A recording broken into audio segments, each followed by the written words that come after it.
If you can change your outlook, change some of your values, and change your rules, you'll find there's a whole other set of rules out there that are more conducive for people who want to be rich. The story of Rich Dad, Poor Dad is really a story of two different fathers with two different sets of values and completely different sets of advice. So I don't mean to insult anybody or, to damage your values, but really that was the difference. For example, my poor dad always said, go to school, get good grades, get a high-paying job, work hard, live below your means, save money, get out of debt, have a good retirement plan. And that was my poor dad's values. My rich dad said, you probably won't get rich doing that way because very few people get rich following that plan. But you thought saving money made you money. If you take a look at this 40-year run on the dollar is designed economically to lose money every single year. So why would you save something that loses money every year? And what this means for somebody on retirement plans is that after you retire, the value of your dollar goes down and your cost of living keeps going up. To my rich dad, that was bad advice and made no sense. Again, it was different value. The important diagram my rich dad showed me when I was a little boy was a diagram known as a cash flow quadrant. And the quadrant is made up of the four different people who make up the world of business. So my rich dad said, in the world of business, there's E's. And E's stand for employees. An employee, he says, you can always tell who they are by their core values. And what the employee, whether the president or the janitor of a company, will always say the same words. The words are, I'm looking for a safe, secure job with benefits. That's what makes them an employee, because their core values are security. The other one of the four is the S, or the small business owner or the self-employed. And again, their core values will cause them to use the same words, which are, if you want it done right, do it by yourself. S means they're also solo. They're generally one-person act, or they operate by themselves. On the right side of the quadrant are the B's. And what Rich Dad said the B stood for was big business, or like Bill Gates. Forbes defines big business as 500 employees or more. And their words are different. They say, I'm looking for a good system, a good network, and the smartest people I know to help run my business. So they're unlike the S. They don't want to run the company by themselves. They want smart people to run their companies for them. And then the fourth of the quadrant is the I, and I stands for investor. These are people who have money work hard for them. These people are people who have people work hard for them. And these are the people that work hard for the rich here. So early on in my life, it was my poor dad who always said to me, Robert, go to school and so get a high-paying job.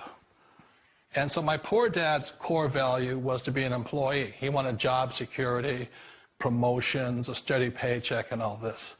And so it was my rich dad who said to me, he says, Robert, if you really want to be rich, learn to build businesses. It made more sense to him to work hard to build a business, something you owned, and something you could pass on for generation to generation to your kids. Whereas my poor dad said, work hard, but my rich dad said, why would you work hard for something you'll never own and you can get fired from right away? Again, that was the difference in values. So my rich dad suggested I learn how to be a business owner and learn how to be an investor. And that's one of the big differences. On this side of the quadrant, these people here work for security. They work for money also.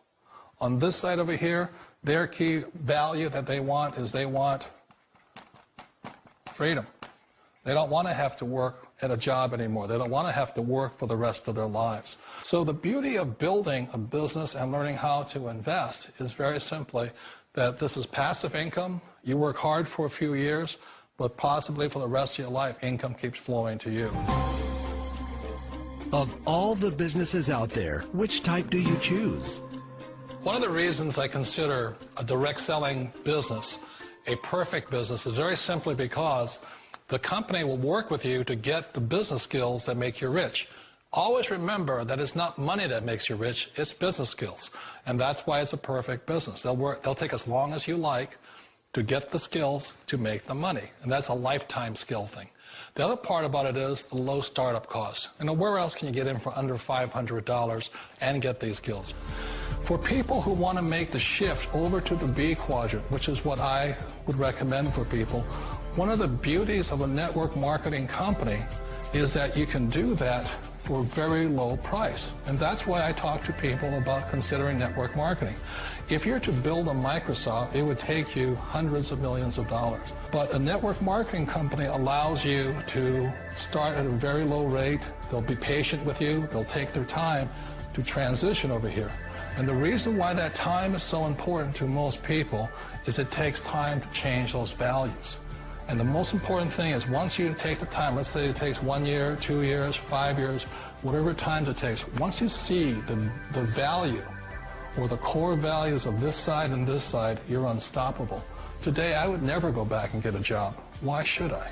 I'd rather stay on this side, build companies, pay less taxes, and make more money. But the key is a person needs to change the values from my poor dad to the values of my rich dad. And that's one of the beauties of network marketing companies. They allow you the time, and at very low cost, they'll work with you to make that transition over there. The number one asset a person can build is build a business. That is the smartest thing you can do. Years ago, I decided not to follow the corporate ladder simply because, again, it was values. You know, my poor dad always said, go to school and get a high-paying job with the government or a big corporation.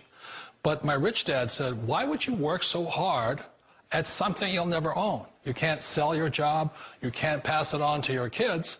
So to me, it never made any sense. It made more sense to build my own business and hire other people. The other reason is that you really don't have much control if you're in the corporate ladder world. For example, you can get fired at any time.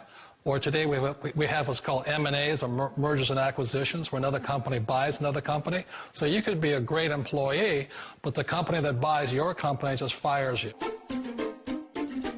Wait a minute. This sounds too good to be true.